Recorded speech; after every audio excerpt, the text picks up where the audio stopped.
gonna record over here. Recording in progress. Yeah. Let's do something about Yom Kippur. So as usual, we have a bunch of little stuff, little minhagim, and then we have actual concepts of Yom Kippur. So I'm gonna do a little structure of what things that Rizal talks about, and we'll see where we wanna go in a little bit. We'll try to go in the order so I know where I am, but maybe there's a better order. Reb Chaim tells minhag is always to start with some hanagas, some little things that you can do, or not all of them are things that you can do. Sometimes it's kavanas or tefillas or things like that, but it's like not the actual explanations, not the actual drishim that he has. It's more like small things.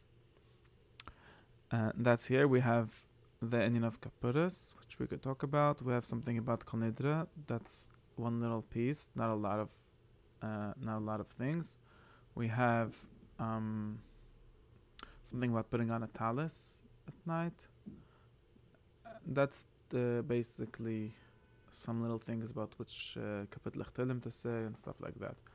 So those are the basic minhagim of Tarizal be'inyan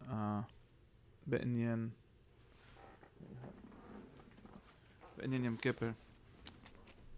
And then we have the actual inyan of Yom Kippur, and that is all, like we always talk about. There's always 2 or 3 different things in every Yom Tiv. There's the actual Yom Tiv, as in we say is the story of the Yom Tiv, right? What's the story of Pesach when we went out of Mitzrayim? What's the story of Rosh Hashanah? There's a din in Rosh Hashanah. What's the story of Yom Kippur? I think the story of Yom Kippur is that there's a slicha, right? The slicha, or the story, maybe the story of the Kohen Gadol, the Avodas Yom Kippur, which is what causes the slicha of Yom Kippur. That's the story or the concept. You ask them what's Yom Kippur about, right? Not what do you do in it, or what day it is, or what tefillas you say, but what's the Yom Kippur about. So it's really about, I would say it's about 2 things, and Darizal here only focuses on one of them. Let's say the story is one thing. The story is slicha. Well, that's the concept, the musag of Yom Kippur, is that there's some sort of possibility of taking a virus and making them into good things, or being moichel a virus. We have to figure out how that works or what that means. Going to Darizal, he doesn't really discuss that in Shara Kavanas of Yom Kippur for whatever reason. There might be other places where he talks about it, but not over here. That's one thing.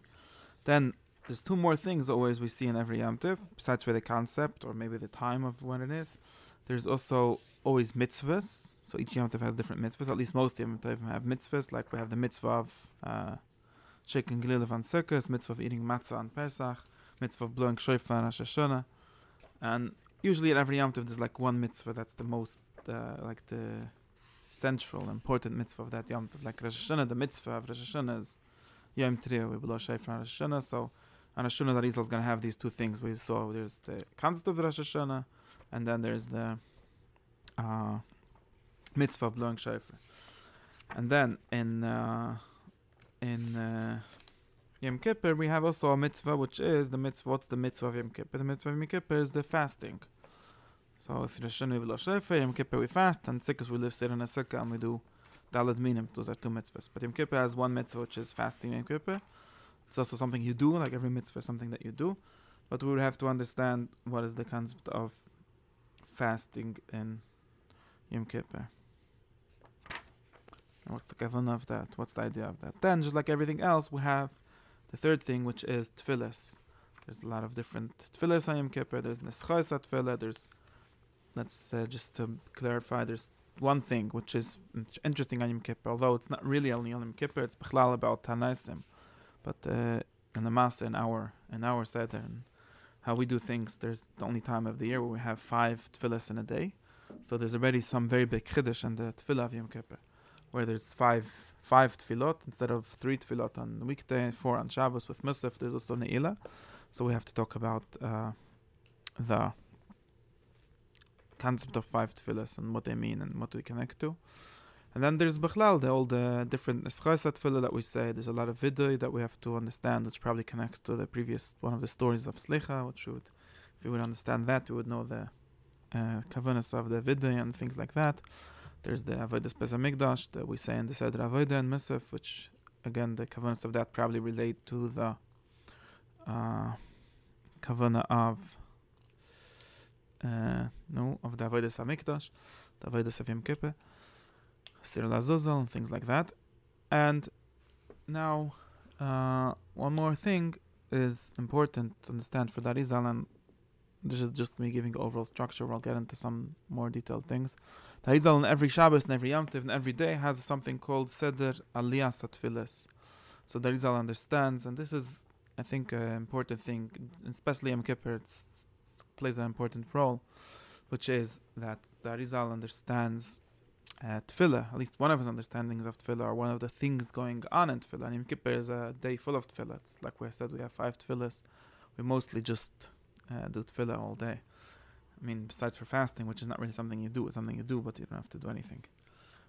So the Arizal's idea of Tefillah is that one of the interesting things in Tefillah, and one of the things that also bother people on Yom Ne'eraim, and Yom Kippur maybe especially, is the amount of tefillahs. And every day, really, we have something similar. You have Shachris, and then there's Chazuras Hashatz, which is just the same thing again, and then Musaf, and then Mincha, and so on. And especially on everyday Mamayla, we can understand there's 3 tefillahs in a day, because actually I think in the regular day it's easier to understand, because in the morning you have to daven for the morning, in the evening you daven for the evening, so doesn't bother anyone that there's 3 tefillahs a day. At least 2 of them don't bother anyone, Shachris and Mincha Ma'ariv, but they're short enough that it doesn't bother anyone.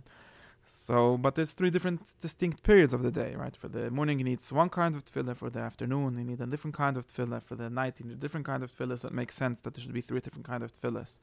But when you come to Shabbos, or B'Yom Tovim Bechlal, it becomes a little more difficult to understand why we would need 3 different kinds of tefillahs. Why does it become more difficult?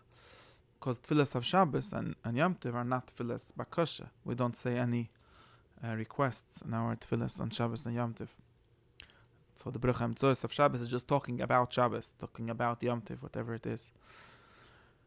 And that seems to be repetitive. If you would say that in the morning we mispal like Shemon Esrei every day, Atachoinen, I should have Seichel in the morning, and in the afternoon I should have Seichel in the afternoon, and at night I should have Seichel for at night. These make sense that there are 3 different things. Each kind of part of the day needs a different kind of tefillah. There's different kind of haidah. We could thank on waking up, thank on the day going, how the day went, thank on the night coming, and so on. But Shabbos, which is all, really the tefillah of Shabbos don't really ask for anything or don't thank for anything. Maybe they talk about Shabbos, Van Chilayni Behave V'Rutzen as Shabbos, and so on. But not really saying anything new. So what is going on with there being so many tefillahs? That's a question that we should ask, and especially we should ask it on Yom Kippur, Ashana Yom Kippur. We see, interestingly, okay, I'm explaining this. Interestingly, there's something like this in a question like this in the Gemara about Rosh Hashanah. The Gemara asks the question: why do we do Tikiyas Shofar twice? Once Miyashiv, once when you're sitting down, when before Shemon Esrei, and a second one when you're standing up in the middle of Shemon Esrei, meaning by Chazar Sashat, or some do also by the silent Amidah. So there's a question of what this repetition. So there's mitzvah to blow shofar, that's only once. Why do we have to do the same thing twice? And really, it's a question about we're doing the same thing twice. You say Shachris and then Musaf, which is basically the same. So Rosh Hashanah Musaf is a little different because of Malchus and Shofar. So at least we can understand that. But in Kippur, it's literally the same, more or less. You could change the piyutim and change different things, but you'd say the same thing 5 times. And the video of Yom Kippur is the same, and there's a discussion about this in the Gemara also. Why would we do video again so many times? And theoretically, video is just a way of saying Chatosi, and I'm doing tshuva, and you should forgive me for that. And why do we have to do 5 times? I'll be pshat in Hilchas Yom Kippur. It's just because maybe someone forgot, or someone maybe did Snavaida between Shachris and Musaf, so they have to say it again. It's not really clear why there's so many vidiyim and benefesh, b'poel mamash. It's actually hard to say it so many times, and if you don't know what's going on. So the Arizal, generally, both in every day where you repeat the Shachris, Lachash, Chazara, especially when it comes to a Shabbos or a Yom Tov, he has a very good teretz, or a very good way of doing this. And the Rizal says that there's something called Aliyas ha-tfilis, or we could say Aliyas ha-olamas, or Aliyas ha-neshama. In other words, there's a lot of things that we could do in tefillah. A lot of different things. Well, for example, one of the things is be mispalel. You could ask for things. You could praise. You could request. These are all things that you just do. You're standing here and you request them. Okay.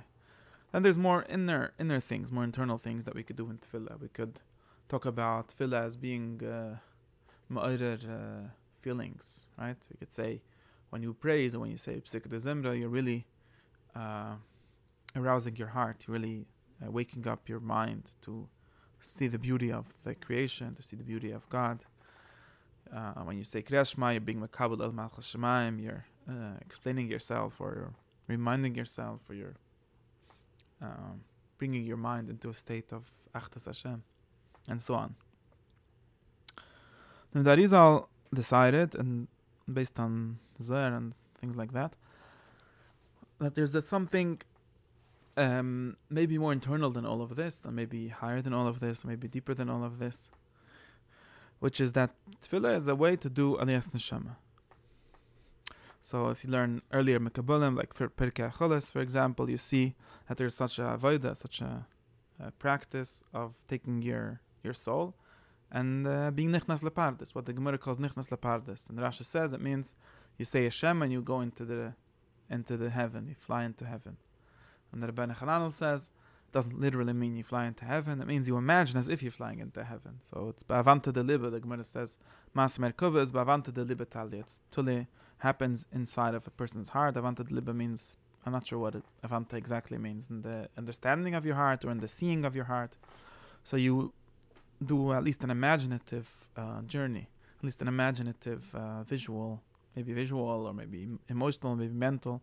There's different ways of doing it, but at least a real journey in which the neshama, or the mind of the person, his soul, his body, even maybe not his body, according to Rebbeinu Chananel, will go into a different olam. And then you read Pirkei HaCholos and it describes how every olam looks, and what kind of malachim are there in each one, or in Kabbalah you'd say what kind of spheres are in each one, and what you can do there, and a whole long story.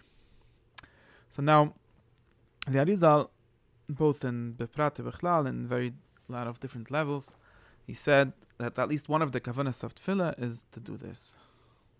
And the most famous basic structure that he gave for Shachris, for example, was that there's 4 worlds, famously according to the Zohar, and the Arizal is 4 different worlds called the Asiya, Yitzira, Bria, Atzilas. And in the beginning of Shachris, we're in Olam Asiya. Even that Olam Asiya doesn't literally mean the Olam in which we live, because it's already the internal part of that, at least of that Olam, or if you could get into more detail about that.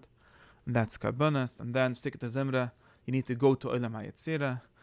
And literally says you should go. You should imagine yourself flying into Olam HaYetzira. That's the Arizal's instruction. It's the Baal Shem Tov and the Maggid's instruction very explicitly, that when he says that the 4 parts of prayer are about the 4 worlds, a lot of different interpretations of this. People give a lot of different psychologies and stuff. But the most basic interpretation, the most real, true interpretation is literally as it says, that you should take your mind and put it into that world. And how do you do it? By thinking the thoughts that belong to that world, by imagining the visuals that belong to that world, by being mechaven the kavanas that belong to that world. That's what you have to do, and every day you do from Asiya, and then in Psik Tezimra is Olam HaYetzira, and then Berchas Kriyas Shema Olam HaBriya, and then Shemona Esrei Olam HaAtzilas, and so on. Now, this is all in a very, very, very, very general sense, because everyone knows that there's not only 4 worlds, or in other words, if there would only be 4 worlds, then you would never change this thing. You would just do Tefillah and Shine. But we have Shabbos and Yom Tov and Rosh Chodesh and Sheni v'Chamishi and thousands of different levels of things. And according to the Arizal, all of these are really different levels in many different ways. But one of the ways is into which world you can go, or in which way you could go into these olamas, and which way you could be nichnas la'cholos, it's called. And so now let me get back to where I was to answer the question that I said that this is supposed to answer. Now, since there's the Liyas Olamas, you have to go up the steps from one world to the next world and so on. It's easy to understand that this takes a lot of time. In other words, you need to go step by step. You can't just fly from Olam Hazeh, from where you are, straight into Olam HaAtzilas or somewhere like that. You have to go step by step. And therefore, when you do the same tefillah again, going to the Arizal, you're never doing the same tefillah again. What you're really doing is saying the same tefillah in a different world. Or in other words, using the tefillah as a train or as a rocket ship that takes you up to that world. And by doing it once, you can get to one world, but by doing it twice, you can get to another level. And so on and so on. So that's in general how to understand the repetitive tefillahs, taking you to repetitive different worlds. Now, more particularly, this changes in different days, different Kedushas Hayamim will allow you to achieve different levels. So yes, in a regular day, we could only go up to a certain level. And this I say worlds to make it simpler to understand. We'll maybe give you the exact definition of it. But generally, on a regular day, you can only go to a certain level. In general, only to Bina, the highest, the Bina, the lower level of Bina, Yashsud. On Shabbos, we could go to even higher levels. Generally, on Shabbos, we can go to the highest level, but it's complicated. But on Shabbos, we're also going to start. And the Arizal would say that there's 4 tefillahs on Shabbos, and it goes on a ladder. On Friday night, you're on one level. Friday Shabbos morning, you go on to another level. Misaf to even higher level. Then Mincha to even highest level. Therefore, Mincha Shabbos turns into be the highest level tefillah that's possible for the most part in the week. That's why we know Pikabula, the Mincha Shabbos is the most important, Shal Shiddas that we do after Mincha, because it's literally the last one. And the last one to him, if we're going up the ladder, then we never go back down, at least not on that Shabbos. What happens Matzah Shabbos is another question. But for that Shabbos, it's all one Seder Aliyah. So we go from Mincha and up and up and up and up, and we go up until the highest level at Mincha.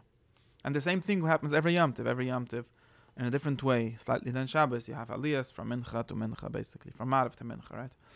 And similarly on Yom Kippur, we'd have to learn what's the Seder Aliyahs from from Ma'ariv, consider from Ma'ariv to Mincha, and which exact levels can we achieve in accordance with the day of Yom Kippur. How did I get to this whole thing exactly?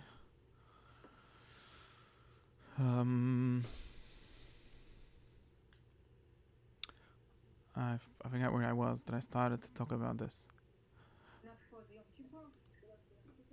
Yeah, the Kavanas Atfilas. But why?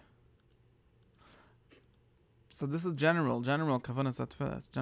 Very general Kavanas Atfilas before getting into any detail.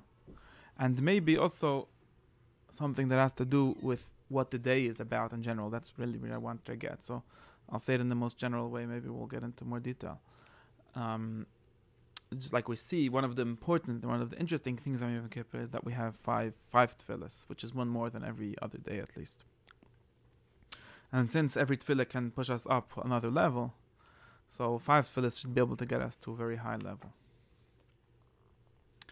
And in a certain sense, this is the entire thing of Yom Kippur and the Arizal is connected with this aliyah, this very great ascension that we could ascend to very high levels by way of the tefillahs and by way of fasting also, as we'll see, and by way of what else do we do Yom Kippur? We said by way of the Kedushas Hayam itself, where we could travel up all these levels, and that's what we do it slowly and quickly in different ways, but generally slowly, tefillah by tefillah, step by step. And that's why in every level you would have to say Vidi again, both for the Pshat and for the Sod. In other words, everyone knows when you're in a different level, then you have different mitzvahs, different avayras, you understand things differently. You understand different things that were not a problem yesterday become a problem suddenly because you have a new level of mind. So you understand that different things are problems, or maybe some things that you thought were problems are not problems at all, which is also how going up to higher levels causes a certain slicha by itself, because not everything looks the same from the 10th floor as it looked from the first floor. So a big part of Yom Kippur is really connected, or really part of this aliyah. Also a big part of Shabbos and other things, but definitely a big part of Yom Kippur. There's one more thing I have to explain, so then maybe we'll get into the learning the actual things. That was my basic akdama. There's the story of Yom Kippur, and there's the mitzvah of Yom Kippur, and the tefillas of Yom Kippur. And as I just explained, in at least one pshat of the Arizal, at least in one sense, the story or the connection, all of these things, what's going on? All of these things will be part of this. Will be part of this aliyah, and like we said, we could see aliyah as something that causes slicha. Now we have to. I'm just going to explain it in one basic sense, and I want to get to the text, but I have to always give my overviews to get anywhere, because a big part. There's different two. Let's just say it like this: there's two things that we could mean, and talk about this a lot in Shittim about Shiva and things like that. There's really two general things that we could mean when we talk about slicha or tshuva, which is the same thing from this perspective. We could talk about fixing problems, right? Let's say you did a problem, you have to fix it, whether it's a physical problem, it's an emotional problem, it's a right? It's an interpersonal problem. You could fix it, right? You could you're in a fight with someone, so you stop being in a fight with them, or you misbias, how do you say? You reconcile with them in some way. You have to give them a gift, or you have to tell them words, all kinds of different ways of reconciling. Just like there's reconciliation between people, there's reconciliation between people and God, right? You could tell him vidi, try to convince him that you didn't mean it, or that you have charuta, you regret it, and he'll try not to do it again, and so on. Or you could give him a gift, you could bring a carbon, or say some tefillah, or some avodah. That's it's clearly a gift, a mushal. It's sort of like a gift. Like the point of that gift is not the gift, but it's the reconciliation, and so on. And so that's one meaning of slicha, what most people usually understand.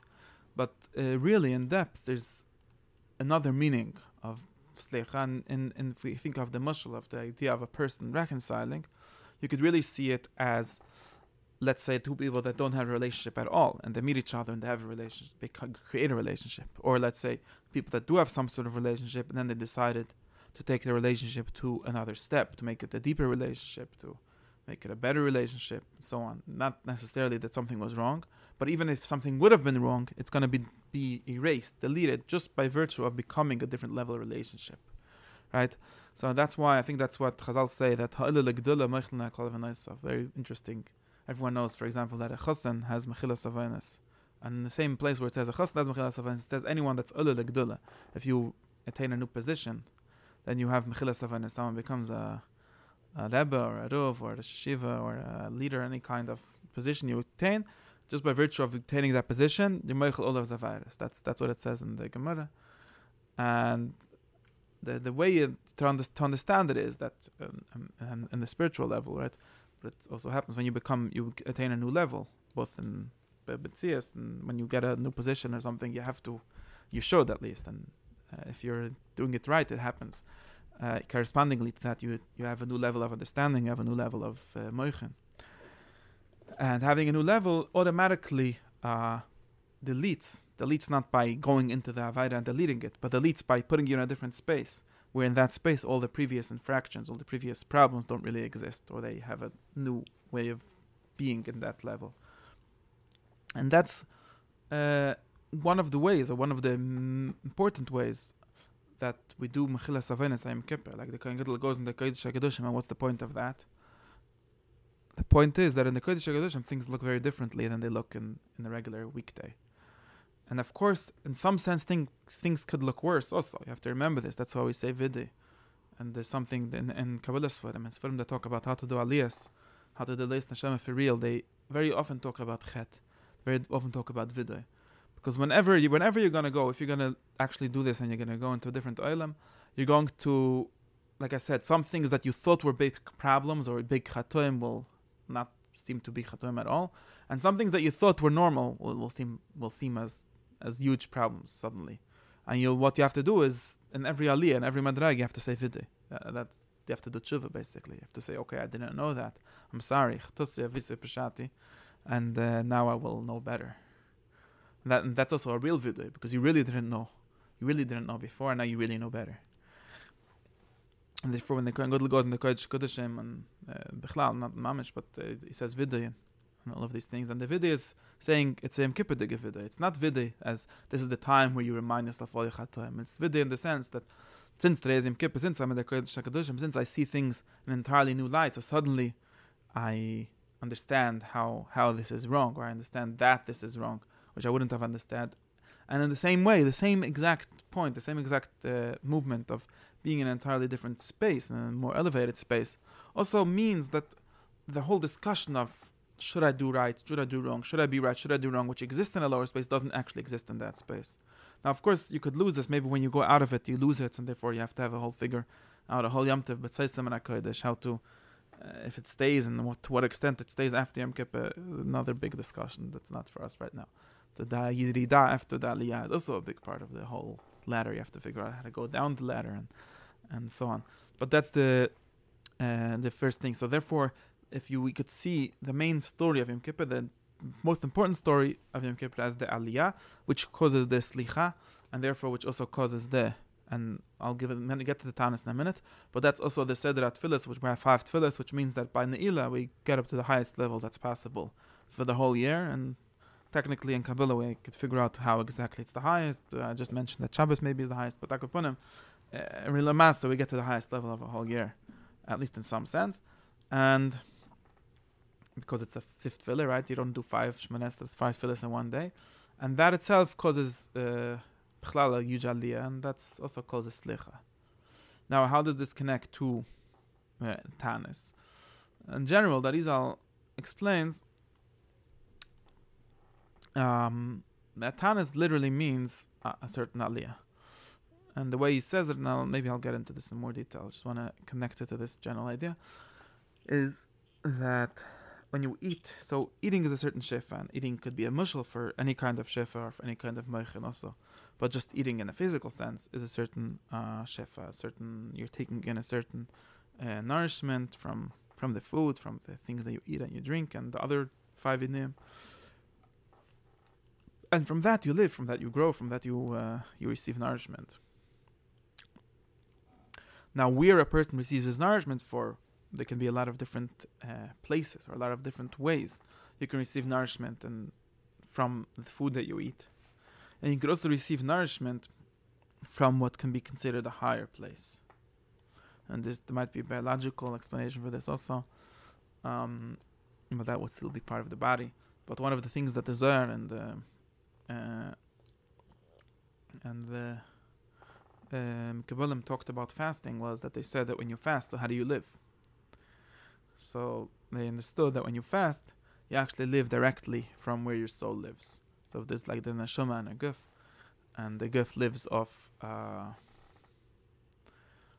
do you say, a physical food, material food, and the soul obviously doesn't live off material food.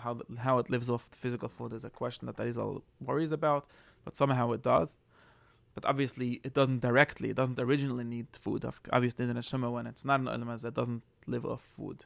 It lives off neshamas, moichin kapshita.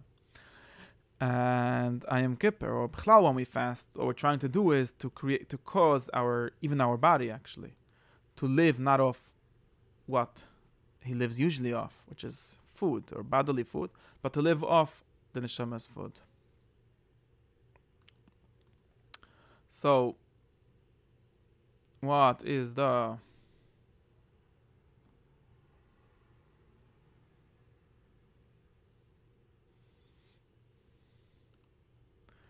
nimshal of this? What's the point of this? That not eating is really another way of saying aliyah. Not eating is another way of saying, instead of, and Darizal will give you the exact structure for this, but it's just another way of saying, instead of being here where you are, and like I said, tefillah where you are and then asking for someone, or being where you are and eating food from someplace else, it's ascending to the place where the food came from originally, which is min hashamayim, and being nourished by that itself. And that's also part of the aliyah of Yom Kippur, just like Ba'olam Haba, but just like in Ba'olam Haba, Em Ba'lo Yachila V'lo Yishtia, Yom Kippur is in the same level of Ba'olam Haba, where Em Ba'lo Yachila V'lo Yishtia, and that is the Inyan of fasting on Yom Kippur. So all these 3 things connect with the same idea, which is a certain aliyah. Okay. Let's see, one more thing that we have to understand for all of this, and then we could get to more details. Now, whenever we say aliyah, I talked about this all in this previous half hour in the language of the soul. I say the neshama, you could make aliyah's neshama, you could move your mind, your feelings, things like that. Really, and the way the Arizal and the Mekabalim see it, this is true. In other words, it's true that in every madraga that we talk about, there needs to be aliyah of the neshama, of the person also. But that's not actually the main thing. It's not even the main thing, and in a certain sense, maybe doing the aliyah's neshama is not going to be even the main thing. In other words, the way to do the aliyah's neshama is not by focusing on the aliyah's neshama entirely. There's some machlokes about this and kavunas, how to do kavunas, if the main thing is the neshama or not, but that's another whole discussion which we should have. The concept is that in Kabbalah, the neshama of a person is only the last step in a long chain of things. And when we talk about different aliyahs and different yeridas, we should really not be talking about the last step entire only. There's no reason why we should be stuck talking about the last step, which is us, which is your I or your me. We really need to talk about the entire chain. We really need to talk about everything that goes on between the Ein Sof, between God itself and your neshama. And the main thing that goes on between God and your neshama is what everyone knows as spheres, or in the Arizal's language as 5 partzufim, or five or six main partzufim. And these partzufim are the kailim and oiris of the Ein Sof, the Olam Atzilis itself. And it's they that actually have all these aliyahs and all these yeridas. And of course, since they have these aliyahs, there's a implication for us also, which are going to receive the odd through them, and which are going to be connected to them, and only to be merkava to them. So therefore we sort of enact what they are doing. But the main avodah pikabula is not just to take your soul and put it somewhere, it's actually to have your soul enact exactly what the spheres of Atzilis is doing. So therefore, if we talk about Aliyah, Yom Kippur, and so on, so yes, it's very nice to talk about that, imagining the 5 tefillas as like a ladder that goes up and up, so your soul can go up and up and up. But the real way to understand it, maybe you can't imagine it, but the real way to understand it is to understand the Partzifim of Atzilis themselves going up, and of course, by them going up, we sort of go up in tow after them, or with them, depending on which madraga of Markova you're doing. So, we have to give the language for this. The language for this is basically, in the Arizal, and we'll give you the basic map, and then I'll be able to figure everything out. In the Arizal, there's basically 3 levels. There's 5 levels, but I'm going to simplify it to 3 levels, right? 3 levels, 3 vertical levels. And the 3 vertical levels are Keser, known as Arich Anpin, which is the highest level. Then there's Abba V'Imma, which are the one level vertically, but it's divided into 2 horizontally, sort of. So we could see Abba Chachma on the right side, Imma Bina on the left side. And then there's like 2, or sometimes we call it 3 generations, right? So Arich Anpin can be called Saba, the grandfather of the grandchildren, which we'll get to in a minute. And the parents, Abba V'Imma, are 2 parents. And then the 3rd level is Zar Ampin and Nukvud Zar Ampin, or Zun. And these are, again, you could really see them also as one on top of the other, but ideally they should be one side by side. And we'll see some differences. And that's the 3rd level. And these receive the Moichin, the Shefa, everything from Abba V'Imma, which in turn receive from Arich Anpin.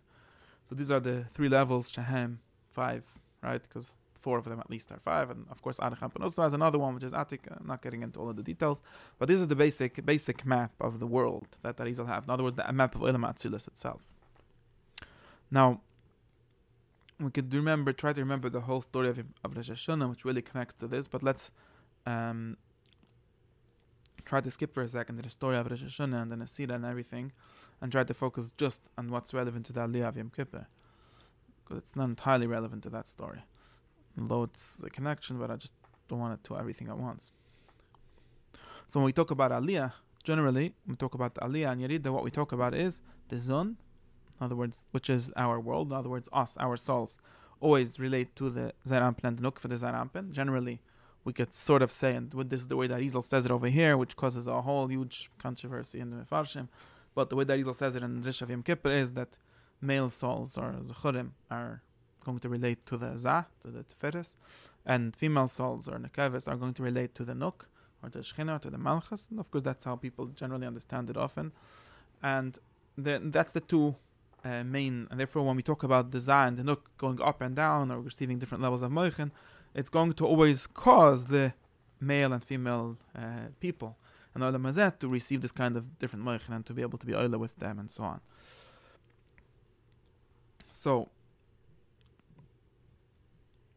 what happens?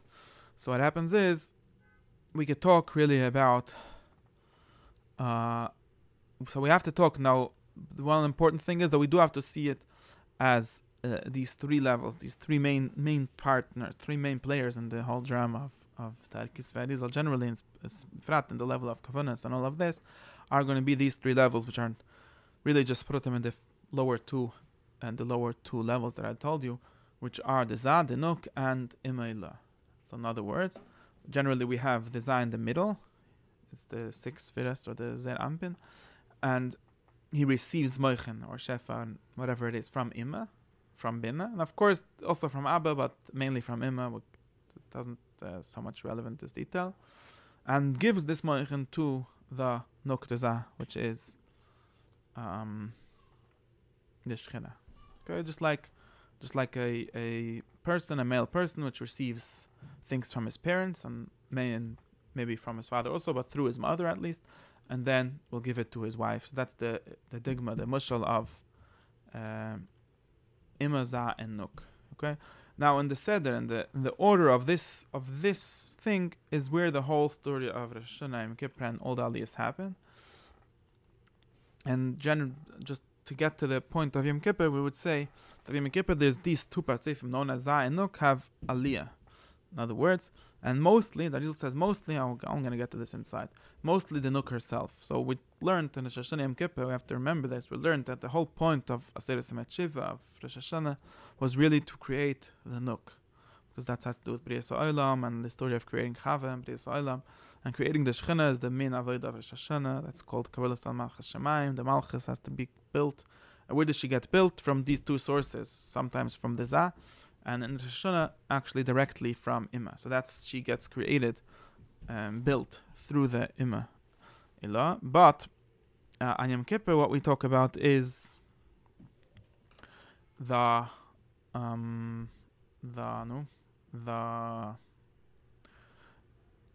language of that Islam Yom Kippur is, the main thing of Yom Kippur is that the Nuk, or the Shechina, is Oila. She goes up to Imma Ilah straight by herself, so maybe even crossing out Zah. Later, we'll see by Mincha, the Zah is Oila to Imma also, and then they're all Oila to Keser, to Arich Antman. That's what happens by Ne'ilah. That's why Ne'ilah is such a great thing. But anyways, that's the basic concept of Yom Kippur. And this aliyah of the Nuk to the Imma Ilah, to have a certain aliyah, means always, just like we discussed, that aliyah ba'olam hazeh doesn't necessarily mean that you get into a rocket ship and fly somewhere. It means that you take your mind or your consciousness or your soul and you drive something. The same thing, aliyah and olam atzilas doesn't necessarily mean that the order literally changes. What it means is that the lower levels, the zone, receive a much higher level of shefa, a much higher level of oil, which is considered that they flew up to that level. That's what really aliyah means. And again, this is not something that Ashash discusses in a whole arichas, but that's generally how to understand it. And just like that, aliyah was our aliyah and our tanis and Yom Kippur. Okay, so that's adkan klalas in Yom Kippur. Now I'm gonna skip to the first drish to try to read a little bit so we could understand what I was saying here. Okay, and then we'll figure out what I'm doing. So this is the Arizal. It's called Inan Chamisha Eniyam. This is Drish Aleph in Shara Kavanas. He starts talking about the Eichel Vashoysa Betshi, which I'll just say why we have to understand it, because of course everyone knows on Yom Kippur we fast and on Erev Yom Kippur we eat. And the Gemara said an amazing thing, which said There was Medag the Puslik, it says about Shi we fast, and it doesn't make any sense, we fast on Asiri, and the drash of the Gemara of that was Kol Oichel V'Shoyse Bet Shi, Ke'ila is Anet Shi'iva Asiri. I have to say the pshat that the pshat of the Rishonim, they said that what this means basically is that just like there's fasting L'Shem Shemaim, there's also eating L'Shem Shemaim. And if you eat L'Shem Shemaim in Erevim Kippur, it's really the same thing as fasting Yom Kippur. The point of the fasting is not to not eat, it's to achieve a certain level of L'Shem Shemaim, and you could maybe achieve the same level by eating also. So that's one pshat. But according to the Arizal, it's not actually the same thing. But what he gains out of this, and he has his whole explanation of why it's Kili, it's Anet Shiva Siri, but he actually understands it differently. Well, how the Rizal understands, but he uses this Kili, this Kala Oichel V'Shoyse Bet Shi, as an opportunity to explain what eating actually means. And if we understand what eating actually means, then we'll understand what not eating actually means. Because obviously these are two sides of the same coin. If you don't know what's eating, how could you know what's not eating? So the Rizal says like this. I'm going to read over here. We have to understand what's this Tanis.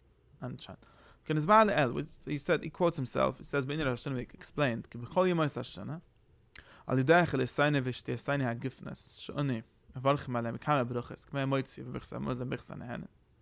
so after the Rizal said, which is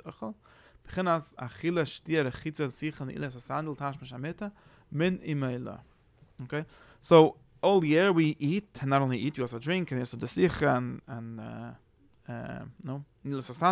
all of these bodily pleasures, just like we do it. It's when you eat and you drink and do all of these things, you have to be mechaven, and the Rizal says it's it's really not only by the bruchas, he's just saying bruchas to find somewhere where you could have the kavanah or maybe some kind of mitzvah, because how could you say that just eating does something? But the truth is that the Rizal thinks, and in other places he's mechalek clearly about this, that the eating itself is a certain shefa, or a certain, you could be merkava l'shchana, you could be merkava to the spheres just by eating and sleeping and doing all these things, all the chamasheniyim. And it must be like this, because if not eating is such a mitzvah Yom Kippur, so then yes, eating, which is obviously if you don't eat, it's also something. Just a different level of the same thing. That's what Arizal's big chiddush is, and he learns this from Oichel V'Shoyse Bet Shi. So in a certain sense, he is going in this pshat that it's really the same thing. But he says, V'amnam. So what's the difference? What's the difference between eating, which is mamshech, bechinas, in other words, kind of moich and kind of shefa from ima to zon, and what's the difference between eating and not eating? Not eating, we said, is going to Imma and bringing shefa from Imma to Zon, or being oila to Imma, we'll explain the difference. And eating is the same thing. So what's the difference? The difference is, v'amnam, achile v'ashtia haim, achile v'ashtia gifnes, nimeshach men chitzonius imela. Aval b'yem ha'kapirin, yesh l'nikve des harampen shirochel, ili yesayre v'shtei b'chinas shenevar ata. Imem b'chinas metzias ili achile v'ashtia ba'atzman, v'imem b'chinas mokoy moitza'am. So he says, generally, we do two things. There's two nekudas, two prutim, and when we eat, and really it's also when we daven, and because they're all the same kavanah in a certain sense, which is bringing moichin and shefa from imela to zon. So he says when we eat the whole year, and especially when we make brachas and we don't stop eat, we do all the mitzvahs of eating and so on. We're being mamshech all these five bechenes. That's when we eat and do these five things. But they're going to be number one from chitzonius. And number two, they're going to be achila gufnes.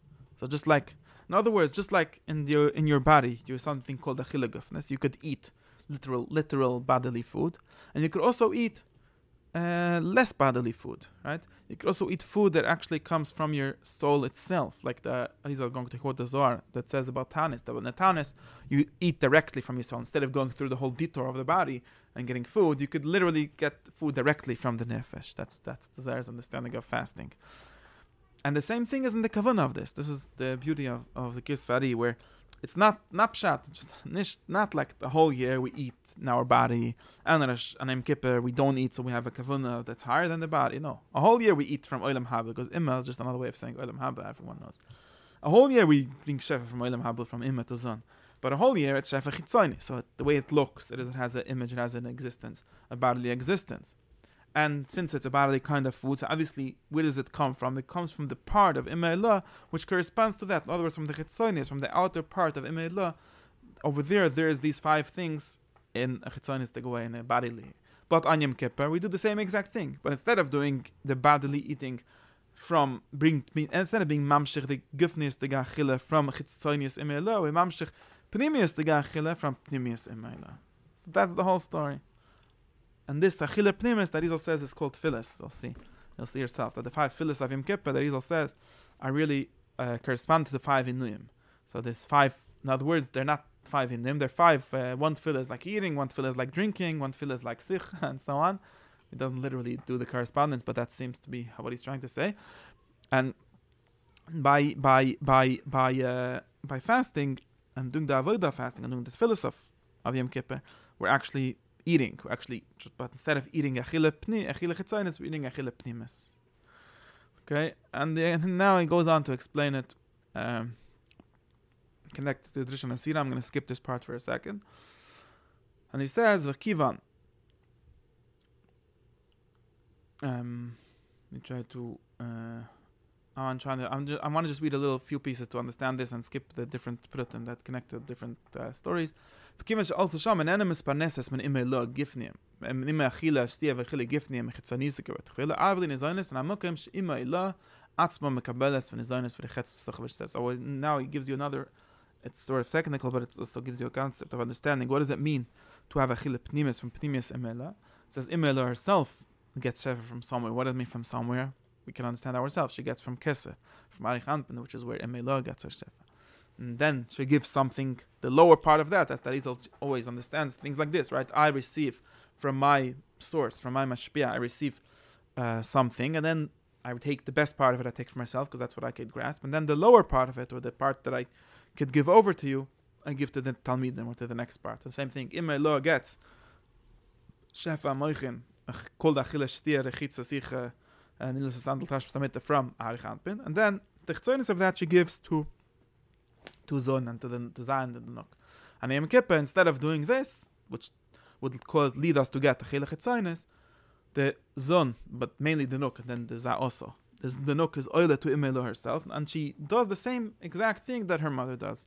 She eats from wherever her mother eats. In other words, she doesn't eat physical embodied food. She eats achile pnimis, which is achile from Arich Ampen. V'chol oisam chamisha dvurim, and therefore says there is lo chol oisam chamisha dvurim achile v'shtia v'chile rishonim. This battle at therefore all the 5 other things, the 5 first things, right? In other words, the first level, which is achile v'shtia giftness, become batal fishem b'im lam mukim gevaya. It's because they come from higher face, and here he goes even more cool what he said. V'lechen ena mesugim aleinim b'mamash. Therefore, now theoretically everything started off being kirachnias. Everything started off in Kesed, and slowly could become. In other words, when we say achila shtia, we don't even literally mean eating and drinking. We mean something that's entirely understood, entirely internalized by us. That's what eating really means. But Arizal says, now since our food, or in other words, the chef that we're trying to get on this day, is coming from a higher place, so it's too high for us to grasp, and that's what it means we can't eat it. We don't get it in a mamash, embodied, in a mamash like means thick or actual, in an actual way. We get it in the secret, in the mystery of ear, of breath that comes out of the mouth. In other words, the Shechina, which is known as Rochel, the Nuk, is going to be nourished by the breath of Imeilah instead of by her food. So in other words, you could see it sort of something like this. When someone eats, they take a physical, it's at least more material, more earthy, you could feel it. And from that food, they breathe, they're able to receive the power to breathe, and that's their own life. So of the life of the person is in his breath. And then if he gives you food, he's sort of taking whatever he received from his breath and sort of making food out of that from Chitzonius. But if you're going to be oiled Imeilah herself, your nourishment is not going to be food.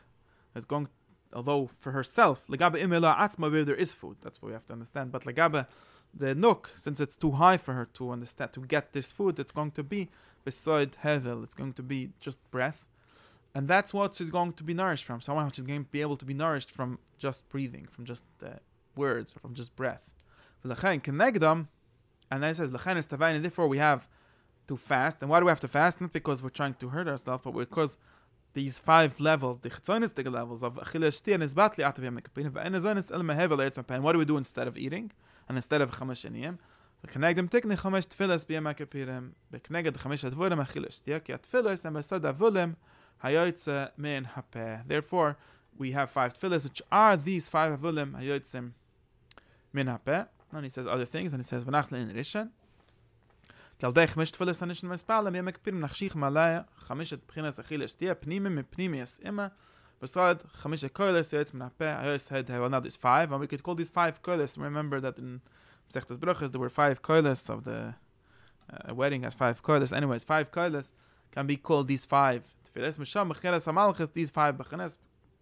And he says that's why Tanis is called a tzaim, and tzaim is a gematria koil 136, because to fast really means to receive the voice or the breath of these 5 voices, these 5 koiles, which are from Pnimius Imaila. And he explains why. And he says Atzma said that Tanis kimiske b'sefer Hazayah Pashas Trima kibiyam Tanis kol avurim nezoyim mimuzan shem shleach hamoich ben. Right. So it says on a regular day you have you eat, and that's what gives nourishment to all your body, to all your limbs. But on the Tanis, they all get directly from the mind or from the soul. And soul and moich really corresponds to imma, so that's what it means. And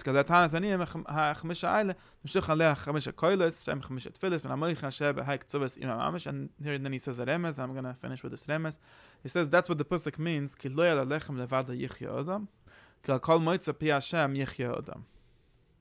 Now, the Rizal explains this whole pasuk in at least in like 2 different levels. Right? Again, we could say you don't live only on bread, on physical bread. You live on God's word, which is Moitza Pi Hashem.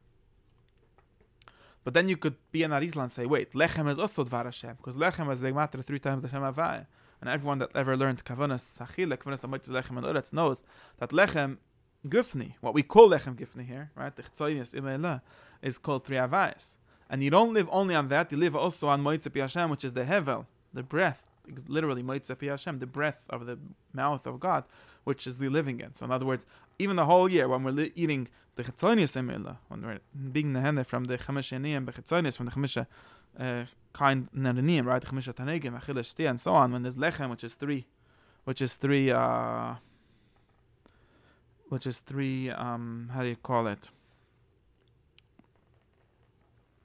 Which is 3 Havais, that also has the pnimius of Moitza Pi Hashem. And V'hoisef Melas Levadis. In other words, they said, Lo Yalech, not only the Lechem, but also the Moitza Pi Hashem. But Yom Kippur, we take do not Lechem Levadai, and also Moitza Pi Hashem. We Yichya al Moitza Pi Hashem Levadai Yichya Adam. So a whole year is Lo Yalech Levadai, but also Moitza Pi Hashem. And Yom Kippur is Moitza Pi Hashem Levadai Yichya Adam.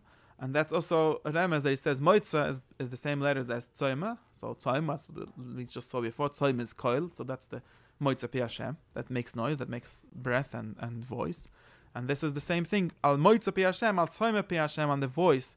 So what we have to do in Yom Kippur is instead of eating food, we eat or live off the voice or the breath of God, or the Pnimius Imela.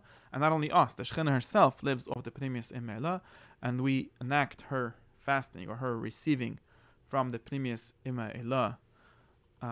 Then here Darizal says something very interesting, where it says that according to this theory, only women should have to fast Yom Kippur, because women are correspond or makriva to the Malchus, to the Nuk. And why do men also fast Yom Kippur? He says, nah, really, it's the Iker is taka for the women. But since even men, which is true, they might have also a possibility of being connected to the level of Zah, but even what we get from Zah, we're lower than both of them, right? We're just in the Shemes. We're just after both of the Zah and the Nuk. So even the Shefa that we get, that the males get from Zah, goes through the Nuk. So that's why even Zechurim have to fast. But according to the Arizal, the Iker Tanis Yom Kippur is for the women. That's the Pshat of the Arizal. And Shine, maybe the feminists should be happy. But Kapunim, that's the Pshat of fasting, and that's how it connects with the whole Aliyah. In other words, where the Malchus is Oila Lebina, and then the neshamas, which get to or through the malachas can be early lebina, and that's all of the stuff that we explained for now.